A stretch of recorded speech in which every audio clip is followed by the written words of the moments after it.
আসসালামু আলাইকুম। জীবন যুদ্ধে হার না মানা আমি এক সৈনিক, আমি এক আওয়ামী লীগের সৈনিক, আমি এক শেখ মুজিবের সৈনিক। জীবনের পথ চলার পথে ভাঙা গড়া থাকবেই, এতে মন খারাপের কিছু নাই। সবসময় মনোবল শক্ত করতে হবে।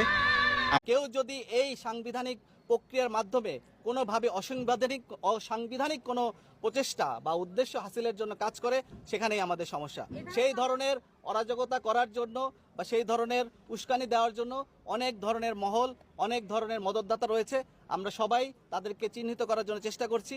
র্যাব, পুলিশ এবং অন্যান্য যে সকল সংস্থা আছে, হচ্ছে পুলিশের ফায়ারিংয়ে কম লাগছে, এদের সিভিলিয়ান ড্রেসে হাতে 7.62, আপনারা নিজে দেখছেন 7.62, মানে 7.62 রাইফেল। এখন ইনভেস্টিগেশন করার, ম্যাসিভ ইনভেস্টিগেশন দরকার যে এরা